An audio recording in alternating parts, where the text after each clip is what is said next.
Welcome back, everybody.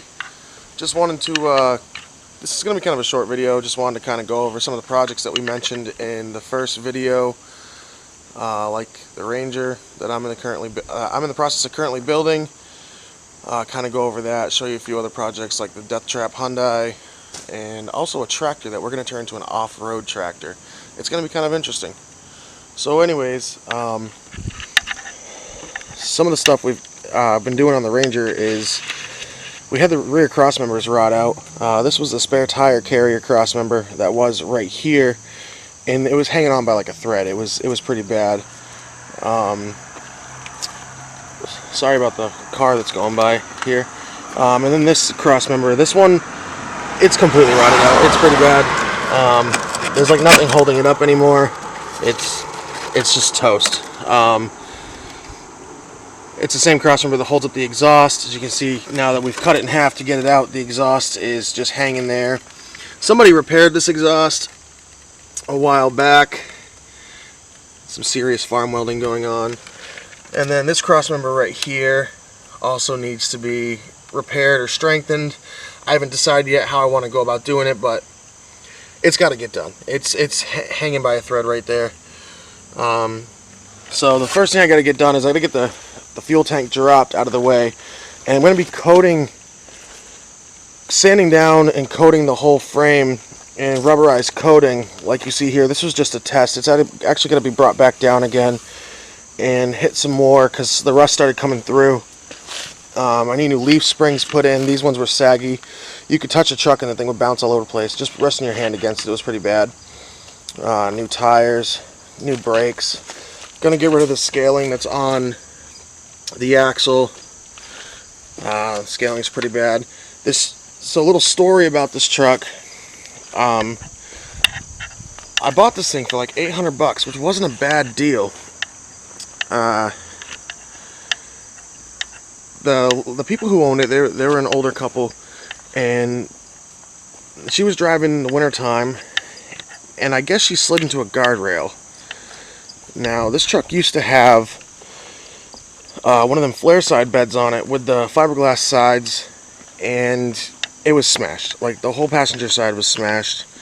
It was beyond repair. So I thought about getting the bed sides and repairing it.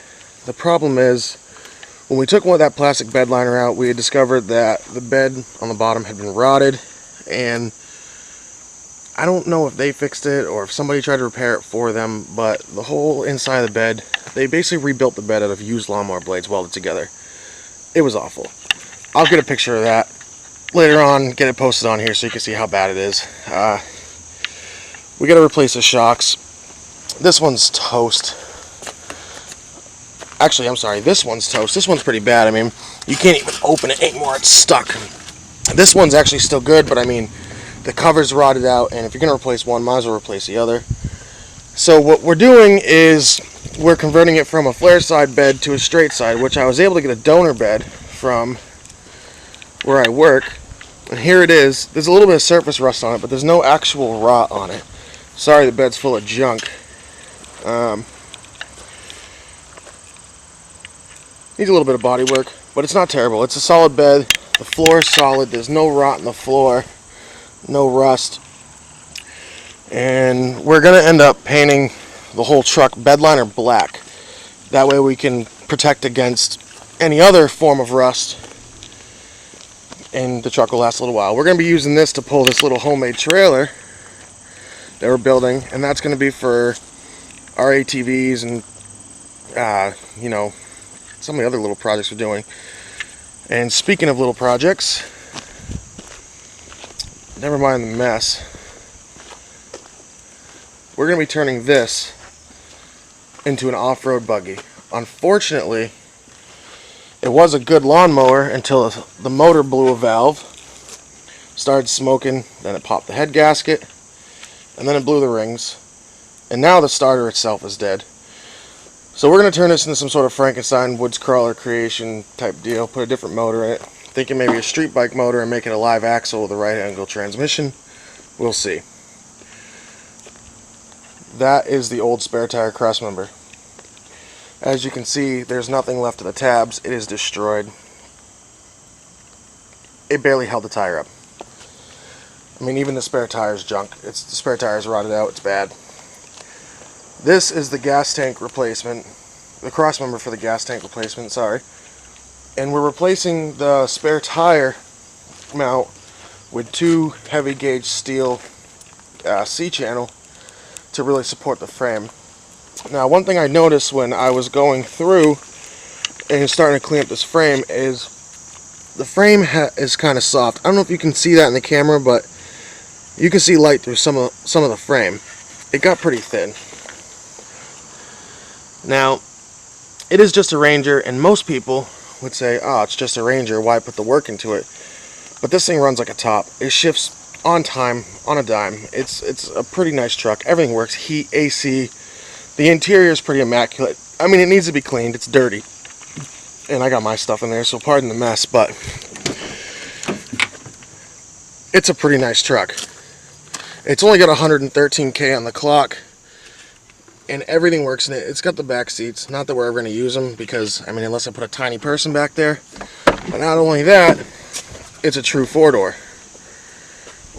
Yes, it's a half door, as some people would argue, but according to Ford, it is a true 4-door, because they didn't make Rangers like when they did the S10 ZR5 with an actual 4-door. Ford's version of a small truck 4-door was the Explorer Sport Track, and, well, I got my own opinions on that truck, but hey.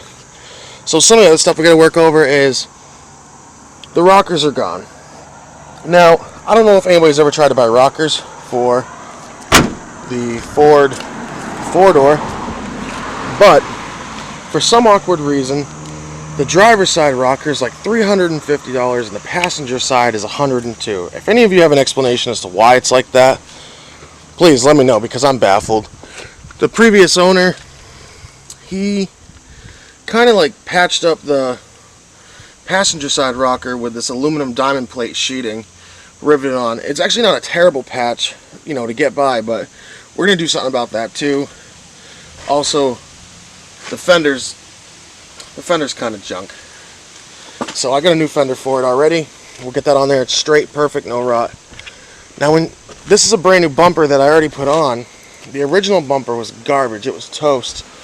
And one of the things that was damaged when she had hit the guardrail, I don't know if she spun out or what had happened, but this fender was pushed in. It broke the headlight housing. It broke the directional housing. So we got to replace the directional.